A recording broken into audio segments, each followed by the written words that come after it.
All right, good evening. Sorry for the delay. Board meeting night. What are you going to do? Daf Yomi for the week is sponsored by Josh and Chana Bernstein in honor of their son Penny's upcoming bar mitzvah. We are at the Gemara Kuf Yud Gimel Amud Aleph. My chutz migita. The first thing the Mishnah said that if you do the korban, if you do the par aduma, outside of its set established location, use the word gita from its gas, from its whatever gas means. We're going to explain what that is. So this is, if you do the paraduma outside of that location, that's not shchute chutz, that's not outside, right? So what does that mean? Amar Reish Lakish says chutz mimakom habodakla. It means there was an established place that they had to check there. Why? Because we are very careful when it comes to the Tuma and Tahara. We're going to see it in today's daf, some extreme measures that they took. Because when it comes to the paraduma, the Kusim said that the Torah says that a Kohen who is Tahor has to do the service. But there's an extra time that it says Tahor. And from there we had learned, we actually had quoted it earlier in the Masechta, that it means that you have to be Tahor, but you don't have to not be a Tful Yom. So therefore, Tful Yom is kosher to do the Paraduma. Well, the Tzdukim said, no, it doesn't say that in the Torah, so therefore it can't be a Tful Yom. So the Chacham said, we're going out of our way, and we're only going to have a Tful Yom. So they took the Kohen and they were Matame him, and then he went to the mikvah and he's a Tful Yom and he did the Paraduma in order to make the Tzdukim upset. So once we're being lenient with that, then we went overboard and out of our way to be extra careful with Tuma and Tahara. So when it comes to the Paraduma, Reish Lakish says they had to find a place. They checked it to make sure that there were no hidden Tuma. There was no bodies underneath. There was no hidden area that make sure that this area is completely tar before that's where they did the service. Amar lo Rabbi Yochanan says, "V'alo kol Eretz Yisrael b'dukahi." What are you talking about? The whole Eretz Yisrael has no tumah in it. Well, we're going to see why he says sure that. They are. If you go to a grave site in Israel, there's tumah right there. So I would presume that it means other than places that were established as grave sites. But we'll see that there's no unknown tumah around. Elam Rabbi Yochanan says, Kigon sheshachta lifnim min chomas Yerushalayim. We're talking about if you brought the animal inside Yerushalayim and you did the shechita there, right? Which is not, because the right place for it is outside of the three camps. If you bring it inside, that's not going to be considered shchutei chutz. Now, v'lokma kigon sheshachta chutz lechoma shelo keneged Pesach. Why is Rabbi Yochanan tell me that not the right place is inside the wall? Why doesn't he tell me that not the right place is if you're outside the wall? Now, let's see if they have that. You think the prophet would be inside the wall? Sorry? You think that No, you're supposed to paraduma. It says chutz l'machna. You take it outside of the camp. And so there they did. This is a fair enough picture, right? You've got your Beis HaMikdash. They had this mountain over here, right? And they would do the paraduma over here so that it would look through this doorway, through that doorway, right into the Beis HaMikdash. Says Rabbi Yochanan, why does Rabbi Yochanan say, okay, if you're inside the wall, then it's going to be no good. Why do we have to go inside the wall? Why don't you just move over to the side so you can't see through, right? If you're off center, it should be invalid. Why does he have to talk about that case? So, Damar Rav Adabrav, as Rav Adabrav says, Shachta shelo keneged Pesach. If you do the slaughtering not opposite the doorway, psula, it is invalid. The paraduma is invalid. It's got to be opposite. So, like we saw on that mountain, you got to be able to see straight through. As the Shenemar, the pasuk says, "V'shachat vehiza." You have to slaughter it, and then you have to sprinkle. Mahazasa keneged haPesach, just like the sprinkling has to be opposite the door. Av shchitasa, so to the slaughtering is keneged haPesach, has to be opposite the doorway. V'chitema delo makish, and if you're going to tell me, well, he doesn't necessarily learn the connection between slaughtering and sprinkling. The sprinkling does have to be opposite the door, but maybe the slaughtering doesn't. Itmar, we said about that, skipping the parentheses, sarfa shelo keneged Pesach. If you burn the paraduma not opposite the doorway, Rabbi Yochanan Amar Psur, Rabbi Yochanan says it's puzzle. So you see, Rabbi Yochanan clearly does require the slaughtering and the sprinkling and even the burning to be opposite that doorway. Rabbi Oshaya Amar Kshir, Rabbi Oshaya is the one who says it's kosher.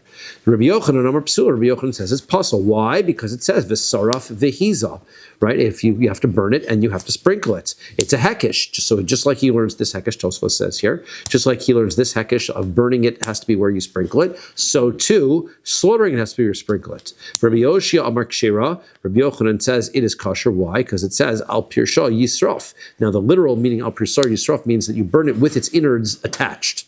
But he says pirsra means makom sheporeshes lemisa sham tehei sreifasa. A animal, when you do shchita, it convulses, like last involuntary movements after after the shechita has already been, after it's done. So the animal may move slightly after it's been slaughtered. That's where you burn it. Says Rabbi Shai. Because when you slaughter a chicken or animal, it always jerks a little bit. That's right. So therefore, even if it goes out of the right place, it's still kosher to do it there. That's what he says. So Amri, so what we're saying is Lomi Bay Kama. Rabbi Yochanan is saying I don't even need to mention, meaning Lomi Bay Chutz Lechoma de Rechoki Rechoka. Obviously, if you go further to the side and out of the way from where you're supposed to bring it, that's not going to be considered Shchut Chutz. Ela afilu lifnim min achoma de krove karva. Ve'ema tis kasher, you might think, well, he's going to bring it further inside, right? And then maybe that's going to be a valid slaughtering of the paraduma. So you might think that it would be, so Kamash Malan, no, that is not going to be acceptable.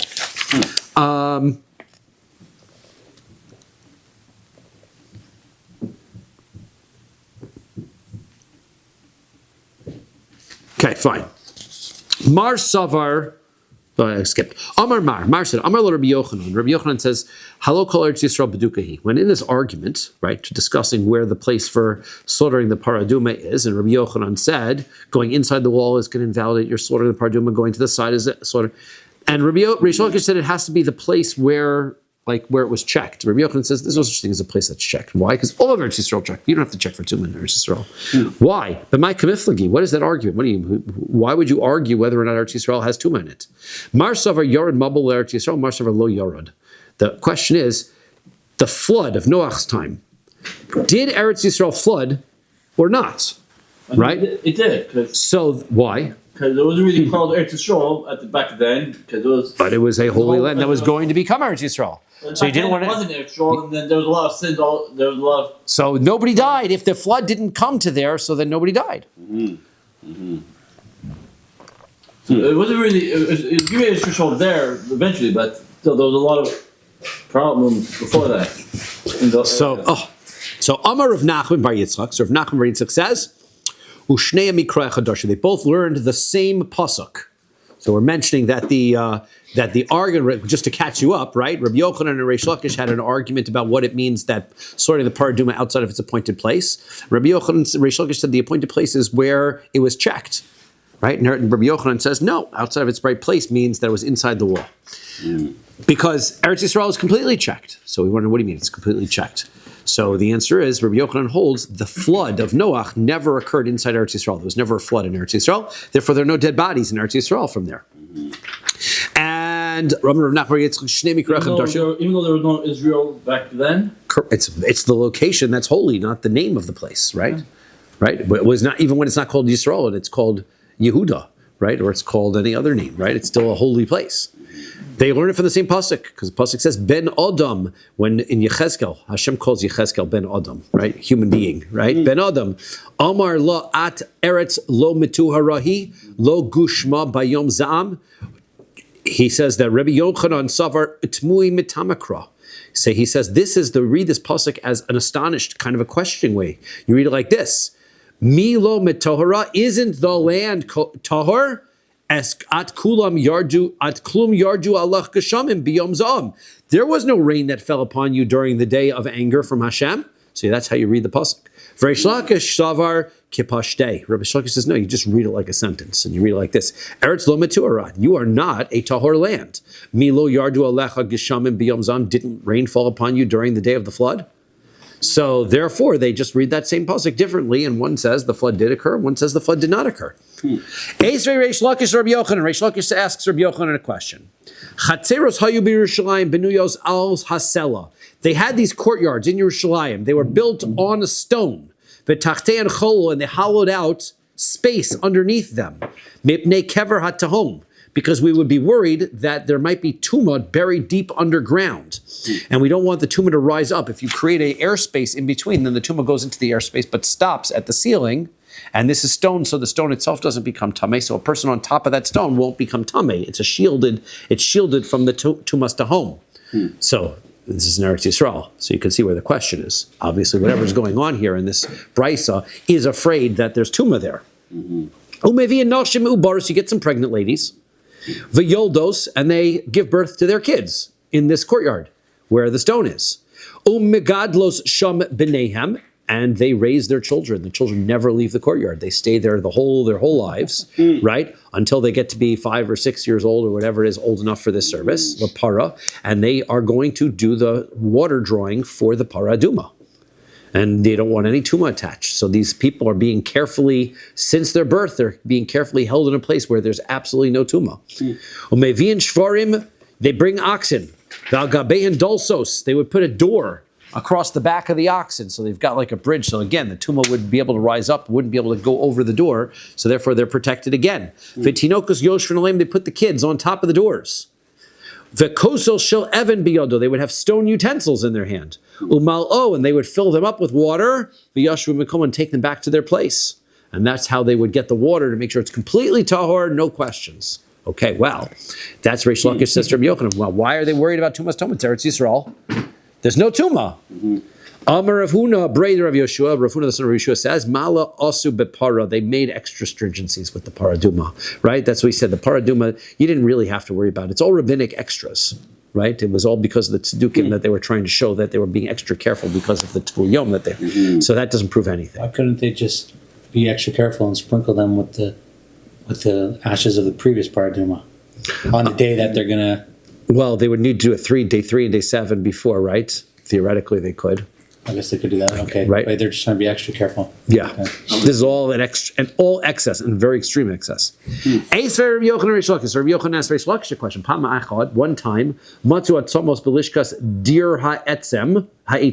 They found some bones in the chamber where they kept the wood in the Beis Hamikdash. Human bones? Human bones. And ubikshu ligzor tumal Yerushalayim. They said, we didn't expect any human bones here while we're excavating. We have to presume that tuma's everywhere now in Yerushalayim. Let's make all of Yerushalayim tameh. Amar Rabbi Yeshua al Raglav. Rabbi Yeshua got up and he said, no.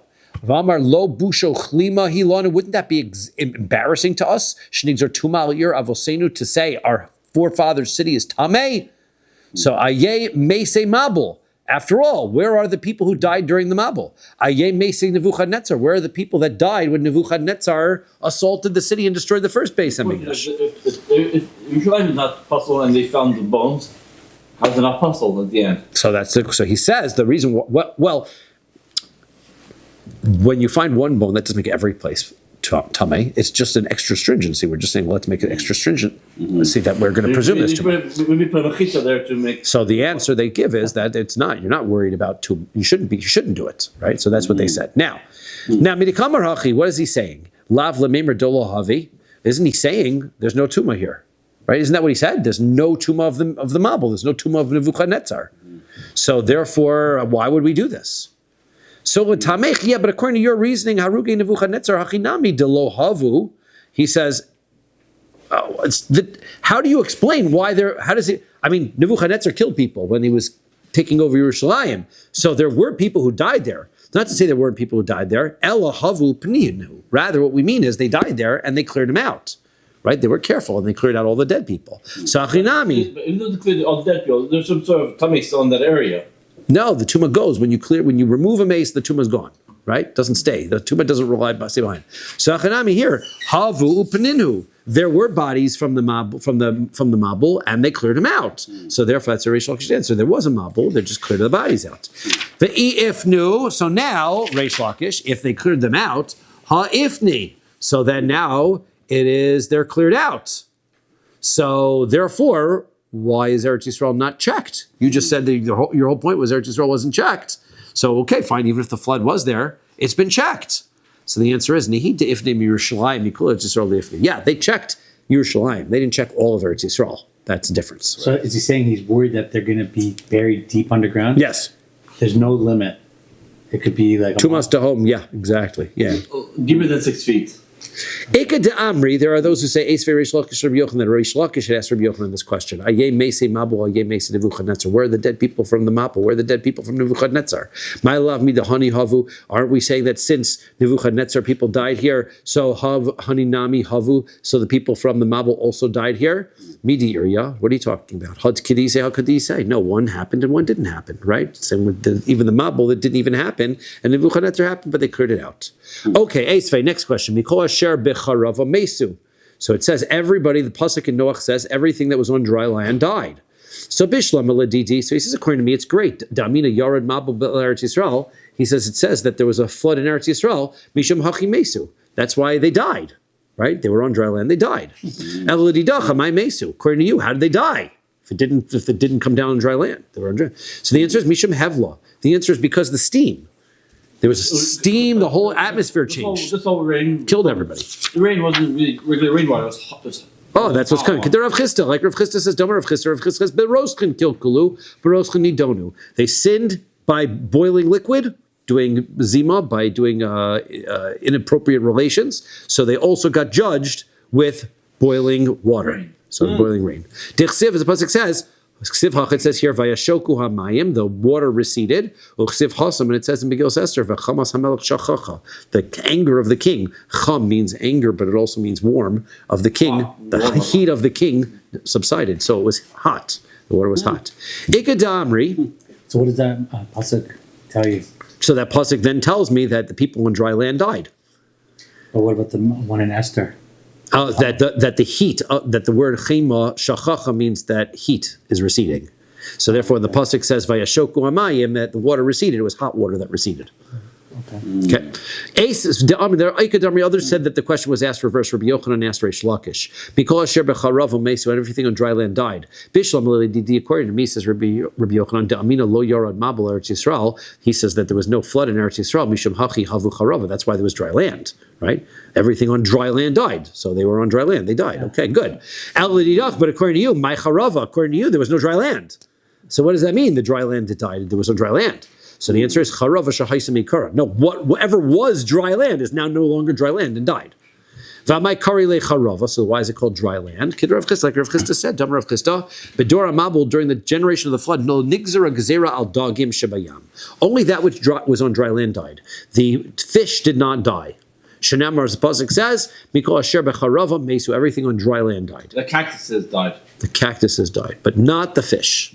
Okay, velo dagim shabayam bishlam alaman damar lo yarad mabul Yisrael. Fine, according to the people who said, according to the opinion that says there was no flood in Eretz Yisrael. Hainu dekam rema hasam. So I understand you've got the rain, which is this huge. The re'im is a huge animal, a behemoth, large animal. It was like dinosaur size. Yes, and there would be.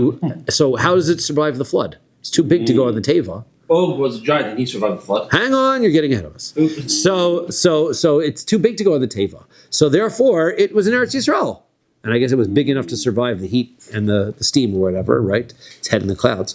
So El Amandamar Yorad Rema, so Yorad Rema Heichakam. If the Eretz Yisrael flooded, then how did the rain live? Can't get two of them on the teva. So Rabbi Yanai says, Gorios Hichnisu Bat Teva. They got baby ones on the table. They didn't bring the full size ones. They brought the baby ones. Yeah, but Rabbi Bar Chana says Ladidi Chazi Le Urzula Derima. I saw the baby Raymond. And Bas Yomo, they were 1 day old. Vahavi Kahar Tavor, they were as large as Har Tavor, Mount Tavor, which is a very large mountain. That's the mountain that was arguing with Sinai, saying, I'm the large mountain, you have to get the Torah on me. It's a huge mountain. Var Tavor Kamahavya, how large is Har Tavor? Arbar Parse, it's 40 saw. For parsos, not saw. 40 parsos tall. Mashcha de Tzavere, the length of its neck was tlosa parses, 3 parsos. Very large. These are 1 day old ones. May Rav Asa Deresha Parsa Upalga, right? From the head, for its head itself was 1.5 parsos. So Rama Kava V'Sachar Yardina, it defecated and plugged up the entire Jordan River. So therefore, you see, it's very large, even as babies. It's not going to fit on the teva. Amar Rabbi Yochanan says, Rosho hichnis l'teva. They didn't get the whole animal on the teva, just the head. The whole thing is in the water, and they've got the head onto the teva. Yeah, but Vamarar, Merivas and Deresha, Parsal Palaga, you still said the head was 1.5 parsos. That's way longer than the teva. Ella Rosh Chot Mo hichnis l'teva. They got the nose. Its tip of its nose was on the teva. That's all they got on there. The Ham Rabbi Yochanan, and Rabbi Yochanan says, Lo yard mabul Eretz Yisrael. So, okay, according to Rabbi Yochanan, he says that there was no flood in Eretz Yisrael. L'divrei Reish Lakish Kamar. So he says, well, wait a second. Why is Rabbi Yochanan telling us that his nose was on the teva when Rabbi Yochanan already had an answer? He said it was on dry land in Eretz Yisrael. Why is he answering it? He's saying, no, he's defending his student's position. He's defending Reish Lakish's position, even though he doesn't agree with it. V'ha kasagya teva. So he says, yeah, but the teva is bouncing around. It's in bouncy waters. How does the Re'im's nose stay on the teva? So the answer is, Amar Reish Lakish karnav kasher b'teva. They tied the horns to the teva, and that's how it kept its nose above the water. 1 second, they were boiling water. So the Re'im could be Re'im soup. You can't keep the Re'im in the water. Well, yeah, but according to your reason, teva hechi sagya. He says, okay, how did the teva last in boiling water? It was made with pitch, right? If it was boiling water, it would have melted and fallen apart. Ve'od, not only that, Og melech habashan. What about Og? As Yehuda said, what about Og? He's hanging on to the teva and he's in boiling water. How does he survive? Hechakai, where is he standing? Ella, rather, nes nasa lehem. There was a miracle. Shintztonenu b'tzidei teva. The water surrounding the teva was cool. Right? So only the rest of the water was boiling, not around the teva. Rabbi Reish Lakish says, Nihi nami de yored mabul Eretz Yisrael ve'ha lo pash. So he says, fine, according to Reish Lakish, fine, but okay, there was a mabul in Eretz Yisrael, but that's not where all the water drained. And therefore that's not where all the bodies went. Dama Reish Lakish says, Lama Nikra Shema Mitzula. Why is Bavel called Mitzula? Why does it have that name? Shekol Meisei Mabel Nitzalulu Sham. Because it was such a low place that all of the people who died went down into that. They got drained into that low area. Where does the fact on North Bavel come from? Anyways. Where does it come? Tilim. It's from Tilim, right? Rabbi Yochanan says, Lama Nikra Shema Shinar. Why is Bavel called Shinar? Because that's where all of the people who died in the Mabel, that's where they wound up. So therefore that's everyone agrees that's where all the mason went. So even according to Rabbi Yochanan, according to Reish Lakish, that there was a Mabel, there shouldn't have been dead people there. So the answer is okay. Most of them went there, but there's some of them would have stayed, where they would have had a few bodies in Israel too. Rabbi Avo says, Loma Nikra Shema Shinar. Why is Bavel called Shinar? Another reason, Shemina Eres Ashireha, because it destroys its rich people. Right? So V'ha kachazinon, but we see there are rich people in Bavel. So how do you explain that? So the answer is Dahavu Tlasa Dari V'lo. Yeah, but they don't last. They don't stay that way. Because why? As Rashi explains, because they're not generous. That people are not generous. They don't give their tzedakah, and therefore Hashem takes them down. Right? They don't stay rich. They're wealthy. They don't give their tzedakah, so therefore they don't get to stay wealthy. It's like Saddam Hussein. Yeah. Right? Yeah. Right? Well, the guy who was learning with this in the morning said, it's like Canada. It's also. Yep. He was talking about Bavel. That's what I'm talking about Saddam Hussein. Right. Amar Ravami.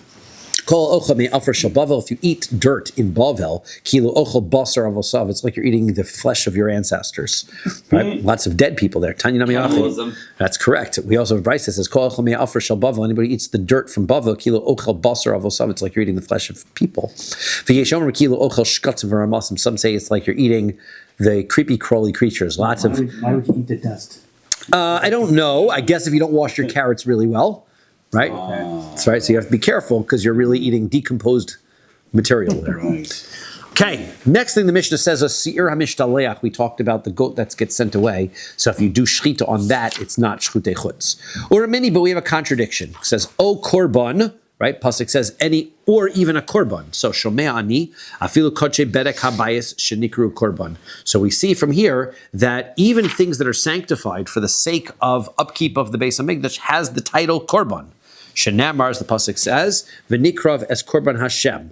So Therefore, right, so therefore, since a item which is sanctified for the upkeep of the Beis Hamikdash is called a korban, and the prohibition against slaughtering something outside of the Beis Hamikdash applies to everything called a korban, so everything that's even lebedek habayis, that's not even a korban, is going to be a prohibition, potentially, of shchutas chutz.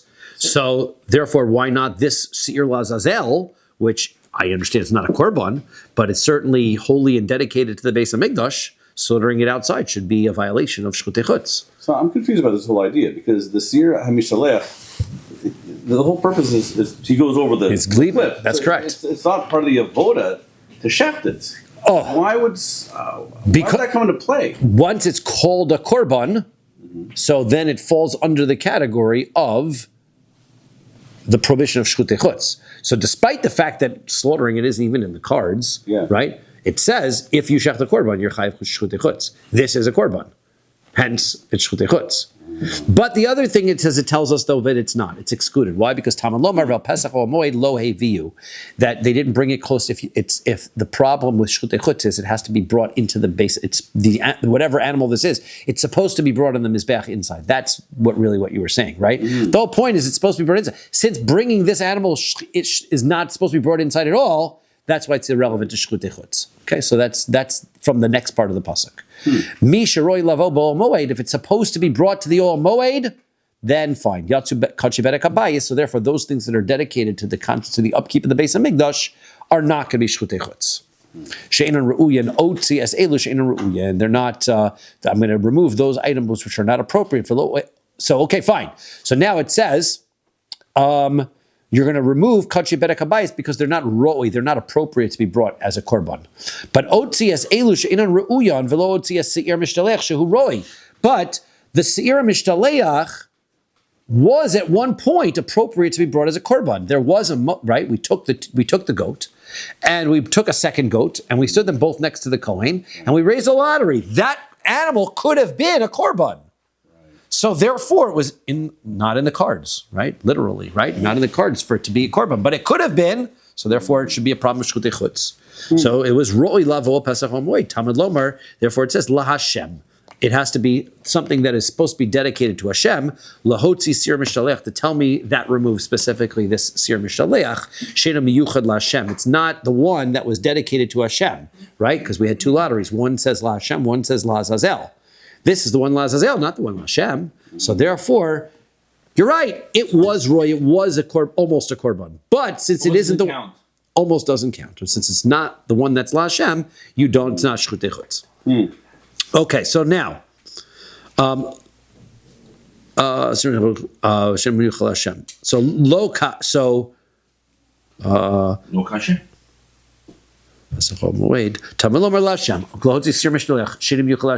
So lo kasha kan kodem hagrala kan le'achar hagrala. So 1 second though, right?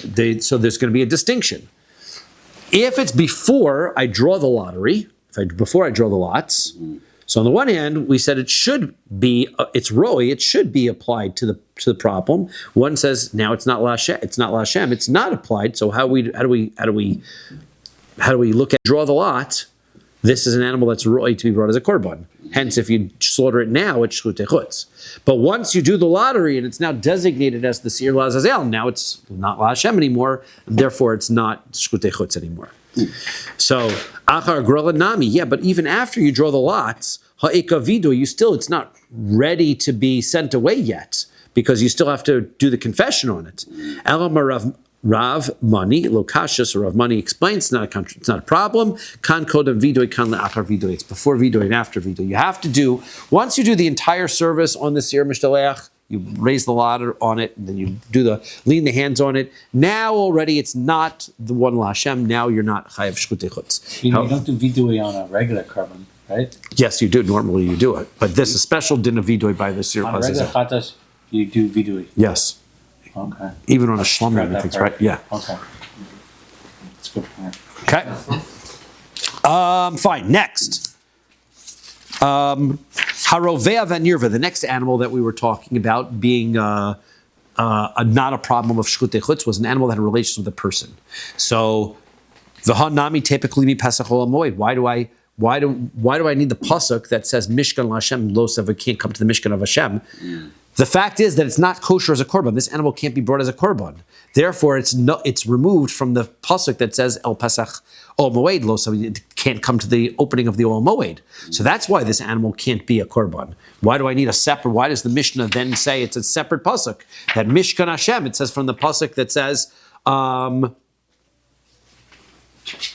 Lifnei Mishkan Hashem, right? It has to be before the Mishkan of Hashem. So the answer is, why do you have a special pasuk? So the answer is Bishlam a little van for the answer is because I could have a circumstance where the animal was originally kosher and then became pasul.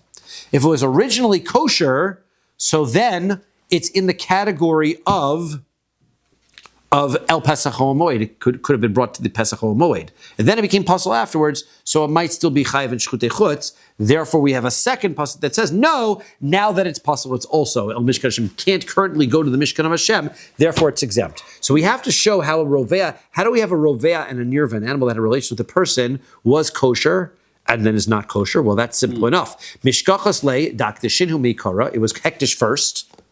Now it was supposed to be brought as a korban. The hadar ravu, and then it had relations with a person. Okay? Therefore, it was originally not nullified because of El Pesach Ol Moed. And then once it became pasul, it became pasul because lifnei Mishkan Hashem.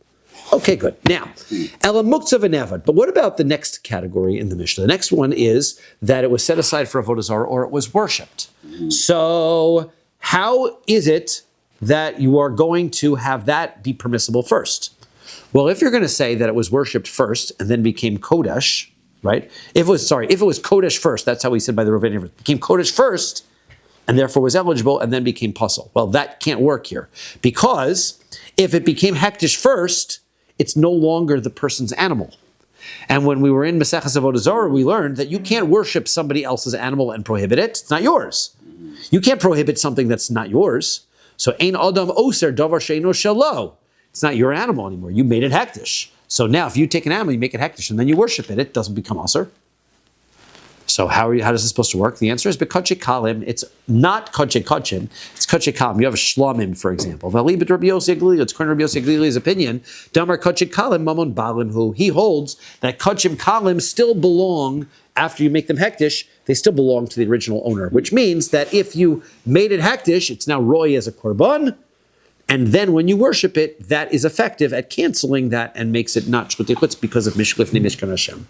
Ditanya, as we learned in Brisa, Ma'al b'Hashem, right? Somebody commits me'ilah, right? If he uses illegally a korban for Hashem, l'rabos kotchim kalim, that comes to include extra because even kotchim kalim. Why shein mamono? Because there are the person's own money, right? So divrei Rabbi Yossi Aglili.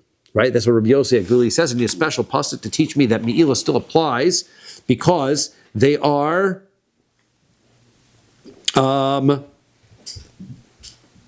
This is by right. If a person he has an animal that's hektish that he lends to another person. He leaves an animal that he says here's my shlamim, and he gives it to another person, and the other person says I don't have it. And he swears falsely to lie for it. So now he has to bring a korban. He has to pay for that animal when he gets caught, and he has to bring it what's called an osham gazelos, an osham for stealing. Now, what did he steal? It wasn't his animal. It was hektish. The answer is Rabbi Yossi Aglili says it is yours because kachim kalim. The fact he denied it, he has to give it back, and plus he has to pay. Plus he has to go korban chatas, no? Not a korban chatas, korban osham. Korban osham for this, correct? He has to bring korban osham, but you would only have to bring korban osham if you're stealing from the other person when you lied. So you must be stealing from the other person. That's why it says mal b'Hashem. He's stealing it, right? Since you're stealing it, you are going to pay for the osham. Hilkach.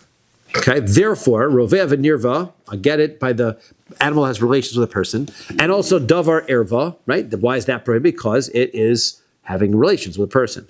Muktzah v'nevad, avodas kochavim. I understand the muktzah, the animal that was set aside for avodas zarah was worshipped. It's avodas kochavim, and that's bekachim kalim. We said that was talking about kachim kalim. But the next cases, how are these supposed to work? Esnan or mechir, somebody who buys a dog with this animal, or he pays for a prostitute with the animal. So those become invalid. Now, if it was already hektish first, he can't buy a dog with it. It's not his, right? So, what about kilayim? What about the inbred animal, yote dofen, right? So these are animals that, right? So or it's what do you call it? A cesarean section. So bevlados kodshim. Here's what's going on. You've got a korban chatos. The korban chatos is pregnant. It's late. It's a girl, right? It's a female animal. So the halacha is that that if you shechted that korban chatos with the fetus inside, then that fetus would also have the status of the korban chatos. Okay. So now let's say this animal is what do you call it? It was traded for a dog, or the animal is a inbreed, right? Or sorry, hybrid, right? It's a hybrid. So it becomes invalid. So this is kasavar vlade kachim behaviyosin heim kedoshim. This is the opinion that says when the animal's born, it becomes hektish. So here's what happens.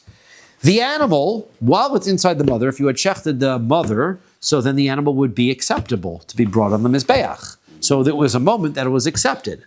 However, the fetus is not yet hektish because it becomes hektish when it's born. So therefore, if I invalidate the fetus, right? So number one, I'm still able to bring it. Number two, it's still not hektish when I invalidated it while it was a fetus because it doesn't become hektish till later. Therefore, I can invalidate it while it's inside the mother, inside the womb, and that will be considered a invalidation.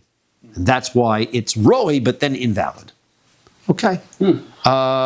We have to stop here, unfortunately, because I got to run. But my next meeting. For Lidi? Next meeting. No, where's it? Lidi? Yeah, we are at Bali Mumin. By moving. Yes.